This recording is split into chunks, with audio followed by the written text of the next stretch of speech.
So that's cool that I don't have to. That's cool that you don't have to. Yeah, because I don't really like Spotify, man.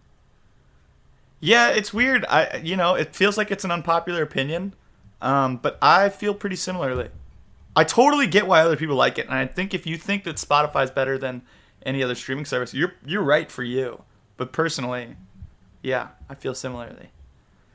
I just don't like its design, and I just don't like... I mean, Apple Music probably wouldn't even be here if it weren't for Spotify, so I like to blame Spotify for the streaming world and the way that music exists now, and I just really don't like that world.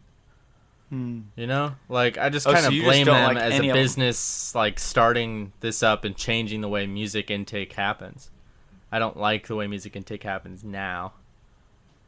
I don't like streaming.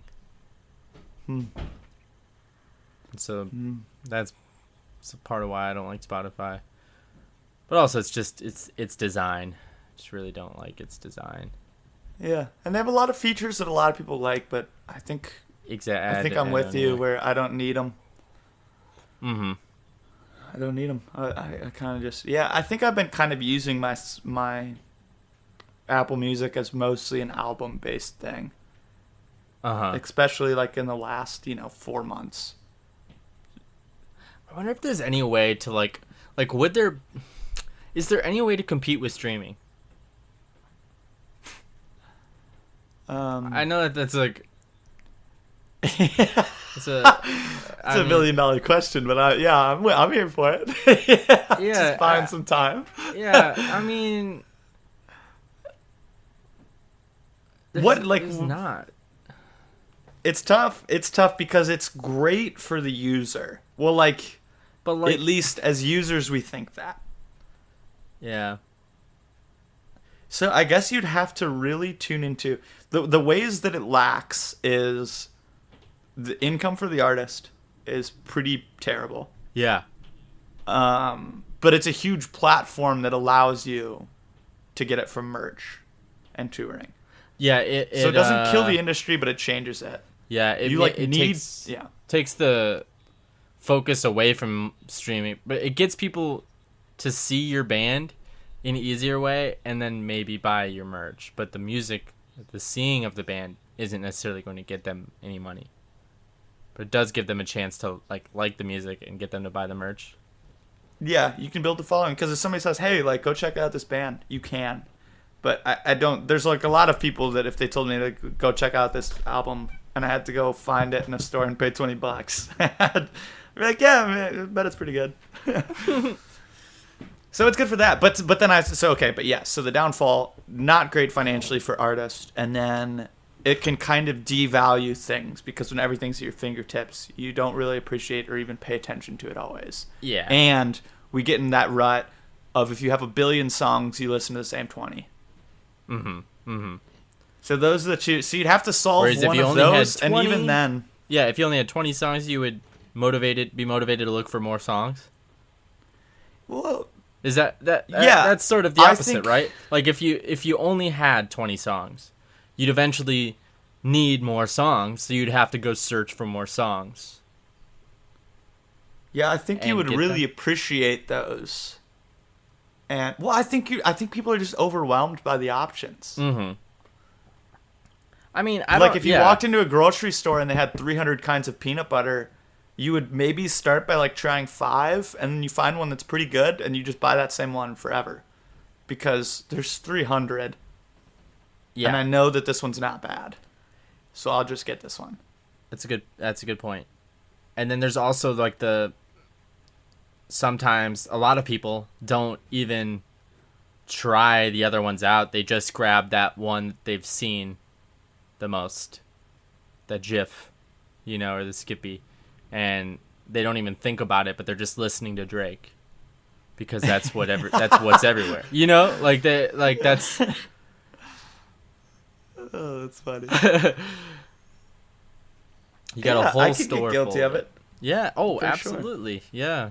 I mean, I didn't know why, but I did know that when I was on Spotify, I only listened to the same music every day. I That's when I stopped finding music. That's when I stopped being a big music fan, and it ruined music for me in a way. Just like Damn. either that or it coincidentally came at about the same time I stopped listening. Yeah. I think I will go on the record and say that I'm officially back on Team Stream. Okay. That's great. No, this is what I want. Yeah, I want to know. Like, I think that there is something that beautiful about just literally having every album ever made on one platform.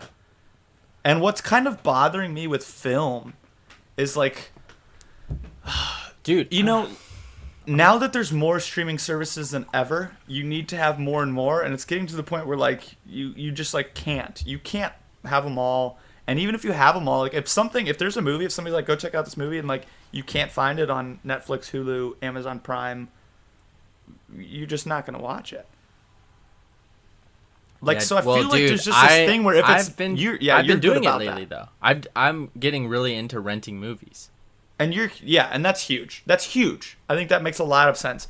But I think for a lot of people, if it does not exist on an easily accessible streaming platform, then it won't be watched. And to be honest with you, if I look at the movies that I really want to watch that I haven't, it usually is because it's not on one. And so I think what we have that like we should not take for granted about these things like Spotify and Apple Music, they're not picking and choosing albums. It's not like this week we have Childish Gambino's album, but by fall it might be gone, and then we'll add on this one for a little bit. They're all always accessible on all platforms. Mm-hmm. And so really, like, it would be great if film was that same way. Film was that way, where like you pick which one you like, Netflix, Hulu, whatever. Either way, it doesn't matter. You pick your favorite design or whatever, and they're all everywhere. Yeah, what you're saying. Yeah, you had access to every movie and television show ever made. Dude, it's really weird how that's not a thing. It's and like, I think I mean, I've never thought about it, but man, it should totally be the same as music. And I don't know. I feel like it's maybe because they have so much more money goes in, and it'd be hard to figure out how to pay people. But I think ultimately there's probably just been enough people who have fought it and were like, we can't make money if you do that for us. And so maybe that's just a fundamental difference between music and movies. That because people aren't going live anymore. People aren't going to the theater. Like it's not like if you see a band that you love, you want to go see them live. You don't necessarily like get a movie you love and then go to the theater because it works the opposite chronologically. Whoa, and you're dude. not really buying. There's not really a lot of merch because I've been looking really big into like vintage shirts, but kind of doing eBay to get my thrift fix. And nice. Like unless you're like Star Wars, you're not putting out merch. True, very true. So they're different businesses. Like music makes a lot of money off of merch and shows, whereas movies makes a lot of money off of film, movie theaters. And then I think you can sell licensing. And licensing. Yeah, that's where it gets its money. It doesn't get its money from merch at all. Mm-hmm. But I just had a thought, like, what if one of the things that Corona takes away is movie theaters? And then we transition to everything just goes to streaming. Well, I'm not sure if you... Well, I don't know if you have to take away movie theaters just to do that. Yeah, because movie theaters are already kind of just a niche thing. Yeah, like those... Or at least becoming more and more niche. And they're not the hardest things to run, I don't think. Like you can just keep it running and it won't be like a big burden to do. I think AMC said that they're not going to reopen. What? Yeah, and they have those everywhere. Wow. They must have just been seeing big declines before this even happened. I'm sure. And more, there's like been movies that are just releasing on Netflix. It's happening. But I do think, one of the fundamental differences with these streaming platforms is that for movies and television, they pay them. Like if they're like, hey, we want Friends. They're like, all right, you're going to have to give us $1 billion, and then you can let anybody you want watch Friends. Mm-hmm. And for a year. And the contract is only for 2 years. Yeah, exactly.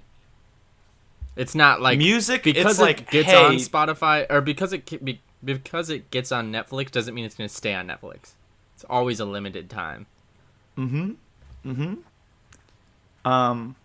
music. It's like YouTube. They're like, hey, you want this on here? We'll give you a cut if someone plays it. Yeah, that's pretty fascinating. I never really thought about the differences in the music streaming and the movie streaming, but they are very similar. They just run very differently. I wonder which one's more sustainable, because I feel like one definitely gives the user a better product and one definitely gives the studios a better product. Although I'm not even sure if anybody's making money there. Like, I think Netflix is like crazy in debt, and I can't imagine like studios are getting that much money. I mean, yeah, no, there's nothing coming out right now.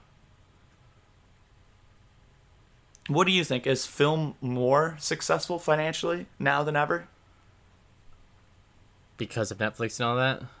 Yeah. It's probably about the same because you just introduced this whole way of watching film, and at the same time, you kind of took away the other way. Like, sort of how we were saying, AMC was seeing big declines before the coronavirus even. It's just that movie theaters have been less popular ever since Netflix has been a thing. So, and also just like some really unfortunate events that happen at movie theaters. Some terrible things. They make them a scary place. I mean, I know people that are afraid of movie theaters. Really? Yeah. I have some coworkers at Oasis that are just, they refuse to go. That was only one event, right? Yeah, Just I in think Colorado? there might have been two though. I don't know. I know that there was one, and I think that there were like fake. Like when this new Joker movie came out, there was a lot of like fake threats or something too. So it's like still something that just like it's a weird place to. It has a weird energy to it now, ever since that one. Because that one was so bad that it's just that like it's kind of hard to forget about things like that. Yeah. Yeah. So I don't know. I honestly I think that did hurt the theater industry, but it's hard to say if it's in a better place or a worse place. I think it's probably in a very similar place than it ever was.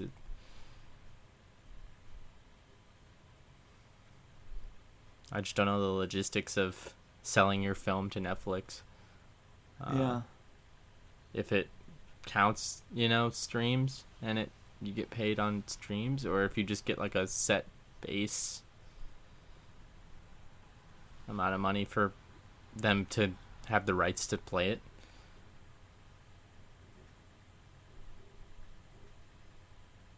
I know Andrew Scholes.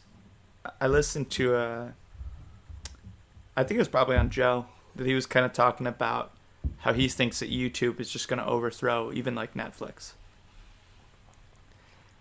In his theory, he was talking I'm a about huge YouTube guy, man. That's all I do now. Last night I rented a movie on YouTube. It's just so easy. Okay, but I think YouTube he has even all means movies. like just like YouTube videos versus movies. Mm-hmm. Okay. Yeah, I could see that. The analogy that he used, which is from some war movie that I haven't seen actually, but he's talking about there's a scene in the movie where one country has these artillery helicopters that they make for however many $1 million, but then the other country is shooting them down with rockets that cost them $500 to make. And so they look at that and they just go, the country with the anti-aircraft weapons is going to win that war. Just because it's tit for tat and one costs less, and they cancel each other out. And so he just thinks, a YouTube video costs nothing to make. And then a movie, for 2 hours, especially like Joe Rogan's a great example, it costs him so little to make it 2 hours of entertainment. Versus if you want to put in 2 hours of entertainment in a film, you're pumping money. So much, man. Which that accounts nothing for the consumer But You it know, is just an interesting way to think about it. I think if you do bring the consumer into this, I think people don't care that much about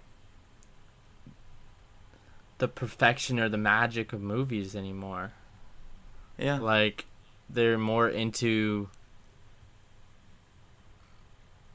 I mean, there's a world for everybody. You know, like there are people that really, that really love the Marvel films and stuff like that, and those are things you can't just make for a YouTube video. Oh yeah, Shrek's a classic. Shrek is timeless. But I think a lot of people just don't care to be looking at something that was so impressively built. They're just more about who are you and what do you think, and show us some, show us a good conversation or an interesting event or something. I don't know, Yeah, good prank. Yeah. Yeah. So a little more lighthearted. It's like you can still get creative with it, but yeah, like you don't need the big movie style budget or anything like that. Yeah. Yeah, I think so. And it's a little bit sad. I'm a huge movie fan, and I also don't think this is happening like fast. Mm-hmm. But the more we talk about it, the more I'm thinking it is. But it's also like not a new phenomena. Like even like I'm sure book sales or even like paintings, like paintings just aren't as big of a deal. It was like a major art form that just kind of gets replaced by prints. The prints came and they kind of took over that market. Not everybody can afford a nice painting, but for $15 you can get a good print. And so we'll hang that instead. You're totally picture right. A picture. And people, I think movies kind of took a lot of the glow from books. Before that, books took away from like live speeches. And so it wouldn't be anything new for something like YouTube to take over from movies. And obviously it'll always exist, and if anything it'll just make what's left more pure.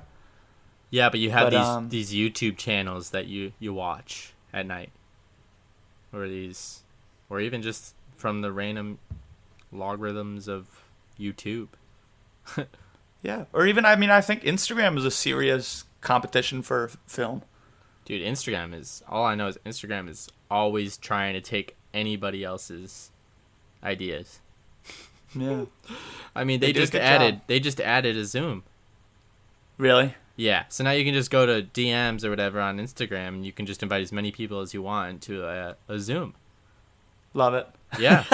I mean, dude, when they took Story, I mean, they literally just used the name Story even. They didn't care, man. Instagram is savage. They're trying to just take the cake in every category.